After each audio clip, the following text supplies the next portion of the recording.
Hello and welcome to Complementary Angles, our podcast here from the math team at ESC Region 11. My name is Kelsie Johnson-Lemadou, and I am an early childhood instructional content coach. And my name is Michelle Green. I am an elementary math instructional content coach as well. So today we are going to be covering ways to increase student confidence in math. And we think this is really important for a lot of different reasons, and especially for the season that we're in right now.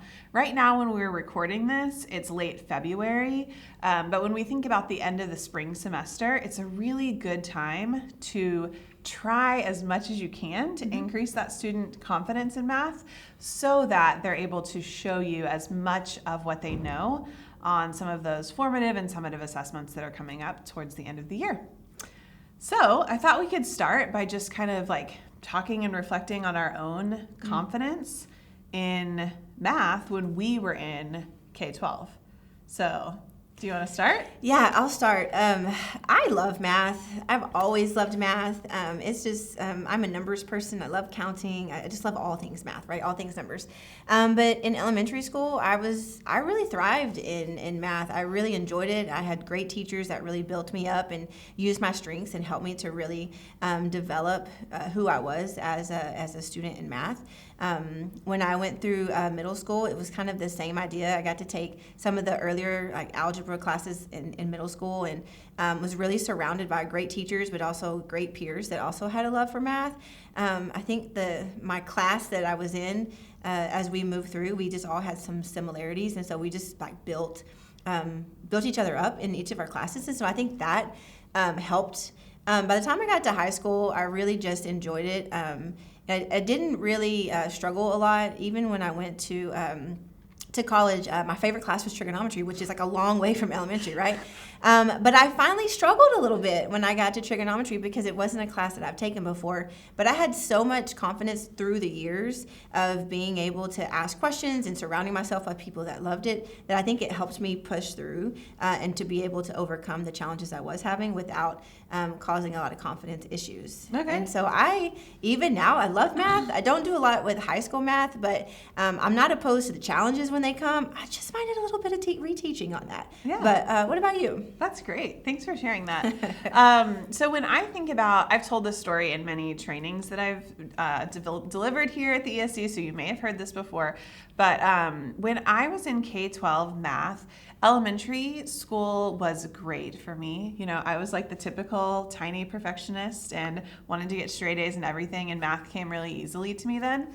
But when I hit middle school, something shifted, and I just didn't have those close relationships with teachers, and some of my instructional, like what I was able to retain for math, kind of fell through the cracks. And when that starts happening, now that I reflect on it, it's like really easy to see how my confidence was affected and my grades slipped in math, and it was just kind of this ongoing thing from middle school through high school. In high school, I think I took like the least number of math classes that I needed to take because by that time I had realized, I have a lot of strengths in writing and history and all of that, and I'm going to lean into those where I feel more confident.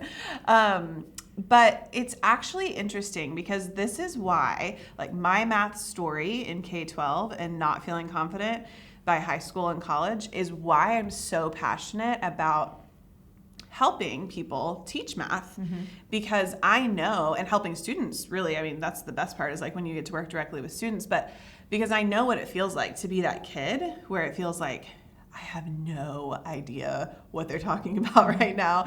And I don't want anybody to feel that way, whether they're a kid or a teacher. So I've kind of come full circle in a way now that I'm an adult and I've had, a decade plus to reflect on that experience.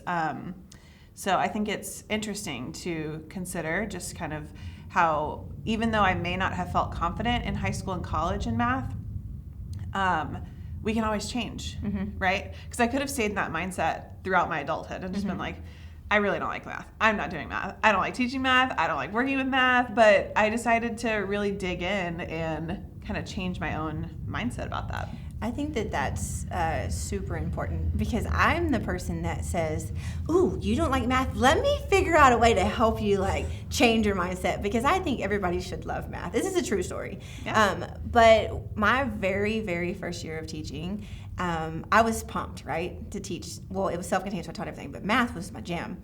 And I was like, why are these students, what's happening? Why are they not getting? I'm teaching it, right? I'm doing all this. And then it realized, like, I had this, like, huge moment where I went, math is easy for me, but it's not easy for everybody. Mm-hmm. And it really paused me to go, okay, I need to figure out why we're doing what we're doing. Yes. And because I somehow inherently knew what was happening, and I knew that I needed as a teacher to take a step back.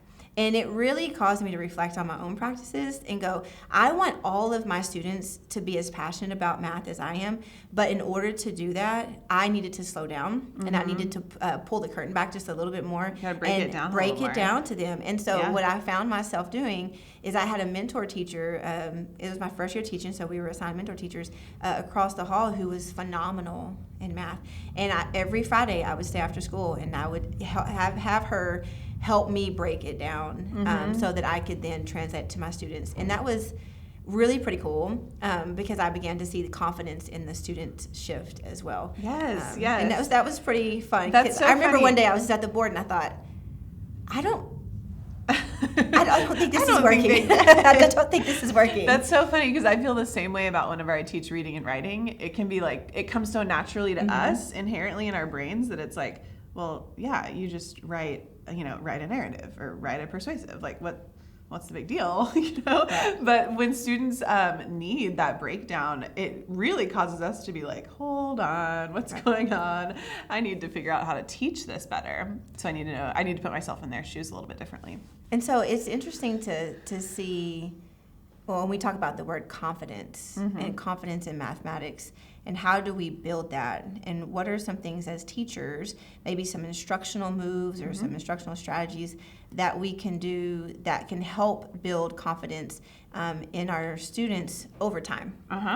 So do you have any strategies that you, especially now that you've been teaching and you're an adult and you're looking back, that you feel like, man, if teachers would have done this, or if I would have had the opportunity to do this, this might have helped along the way? Yeah.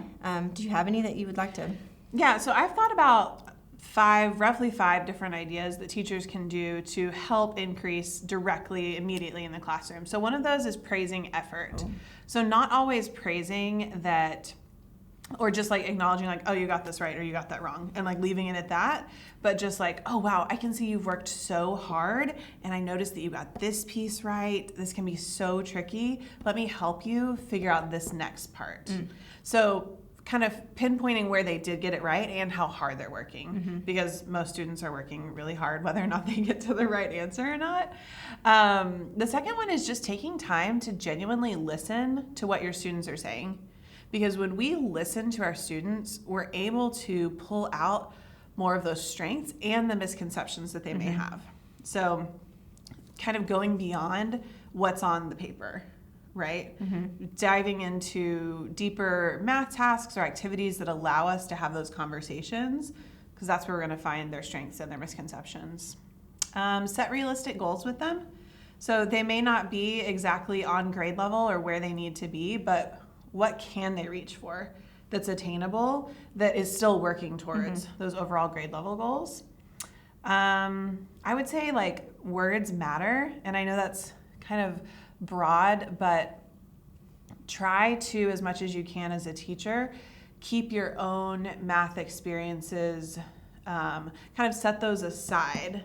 Because if I had gone into my second grade classrooms and been like, well, guys, like I really didn't like math growing up, but I guess we got to learn about fractions. Let's go. Like, just try to set your experiences aside and come to math, whether you had a positive or a negative experience, with just like a neutral, positive tone. I agree with that. You know, just like, we can all accomplish this. We can all do this. I'm going to help you get there. Kind of like you're with them. I think passion is contagious. Right. Passion and energy is contagious. And when we can provide that energy and that excitement and make it sound like this is going to be the best thing you've done all day long, no matter what content, but specifically if it's an area that your students are low in confidence in, the students will naturally kind of latch on to that. Yep, and start making those connections. And we want them to believe that everyone can be good at math. Absolutely. You know, like no matter where they're coming to the table or what happened in previous grades, like everyone is capable of being good at math. The last thing that I think is so important is use open-ended problems. So more flexible math problems where there's maybe not just a right or wrong, or this is the only answer, but there's many different ways to reach an answer and what that looks like. That can push teachers quite a bit too, that flexibility, because a lot of teachers aren't used to that. They have to, you know, kind of check themselves and be like, what do you mean? What does that look like? It's math. There is one right answer. But when we look at rich math tasks and true real world problem solving, that's where we want students to get, is to approach any problem with a strategic brain. And really math is just problem solving using numbers. Right. You know, so using some of those flexible, open-ended problems can help students a lot. Feel like, hey, I got there. It may not look like my neighbor next to me, but I got an answer. So, well, yeah, and to add to that, I think one of the ways that really builds their confidence is that they begin to see that what they're contributing has value, and that their voice is being heard, and that what they're saying is moving in the right direction. And while it may not be 100% correct, it has a lot of right things in it or good thinking in it. So really focusing on how our students are thinking versus what that final solution is. And when the students feel seen and they feel heard, that immediately allows them to think, wow, okay, I am getting there. I'm connecting different options. I'm seeing different ways of doing things. And my friend over there may be different, but I can see that we're in the same line of thinking. And when they feel a part of something, then they want to continue to be part of it. And I think that by those tasks that you were talking about, that is one massive way that we can increase confidence. With our students. So. Yeah, and that's pretty like tactical in terms of like the types of problems you're giving them. Absolutely. Moving away from some of those just like, you know, black and white, right and wrong type answer, type problems to more open-ended. So. Right. I saw this TED Talk one time. Okay. Sorry, this made me think about this, and we can also go find it on YouTube. But I saw this TED Talk one time by this lady that was sharing about, instead of focusing on how many questions your students missed, focusing on how many questions your students got right. Ooh, yeah. And you may have a student that is capable of getting lots of questions right, and they always feel really good because they see a score attached to how good they are at math. But this really kind of dispels that, right? And so she began to take a look at her students and go, wow, you got 3 questions right today. So tomorrow, let's go for 4. And so it became more about what the students were doing that was moving them towards whatever those goals are that they had set, versus this is how many you got wrong. So it was a different perspective. And I remember when I saw that video in a professional development, I thought that's a really good way of changing the script for them and beginning to them to see, what am I doing well? What are the things I'm showing that I know? And how can I build on that and continue to grow more and more each time? And changing the script for them and changing the script for us, right? Because as soon as we change our language, we begin to shift our own mindsets around, oh, they're just not there yet, to look at what they are showing, you know, look at what they do know. So that's a good way to think about it too. So there's quite a bit of research on this too. Yeah. Do you want to dive into kind of how this is in the research as well? So Hattie has lots of books. We've got some books up here on our table to kind of show you. Good old John Hattie. Good old Visible Learning by John Hattie, and we've got some elementary math ones, as well as just his one of his versions of his overall Visible Learning books. And he talks about effect size. This is kind of what we're going to dive into. He talks about effect size and the things that we do as teachers that can have different effects on our students. Right? Okay. And in his research, he talks about how a normal growth for students is like, the normal things we do is like a 0.4 growth. So anything that we can do that can promote at least 0.4 or higher, then we know we're going to move students forward. Okay. And some of the things that we do already that will already promote growth in our students is classroom management, which is really important because we talk about engaging tasks. Like we've got to make sure we have classroom management. Yep. And some just kind of normal things that we do every single day. Okay. But some things that the research shows that actually move students more than a year's growth is classroom discussion. Classroom discussion. I love that. Yeah, classroom discussion, feedback, and this is kind of an interesting one. Self-reported grades. Huh. Where like students reflect on how well they think they did on something? Yeah. So kind of in that idea of how they think they did, and I'm sure there's more clarity on this, but just something to think about. Like, how is that compared to how we typically do grades? Yeah. You know? Yeah. And what would be how would that It's impact? much more like collaborative versus just top down. That's really interesting. Mm-hmm. We will put some links down below or in the show notes, however that works, about more of John Hattie's research and just kind of like what this looks like because there's lots of pretty charts that lay out some of these moves that we can make as teachers. So John, our friend John Hattie, says that it's important to focus on some of these activities that move students forward by at least 0.4 or more, because when we do this, we are developing assessment capable learners, okay? So that little phrase there, that word, is super important. When students are assessment capable learners, they're able to answer the questions, where am I going? Where am I right now? And how can I close that gap? So they're very, very self-aware as far as where they are on their own learning trajectory. Yeah. So they can self-assess their own learning at that particular moment, and then they're able to determine what those next steps might be for themselves. Yeah. We've got a training coming up all about assessment capable learners and formative assessment, so I encourage y'all to let us know if you want to learn more about that, because this really is kind of the meat of, I think, developing assessment capable learners is the meat of increasing confidence. Right? I agree with that. That's at the core of it. So. Right, because at the end of the day, we want students to be independent thinkers. We want them to think independently and have confidence in how they are thinking. And then to be able to come to you with questions that deepen their understanding and allow them to ask those clarifying questions back to you. And teacher clarity, and that's high on the effect zone. So it's something that we can definitely strive for. Yep, definitely.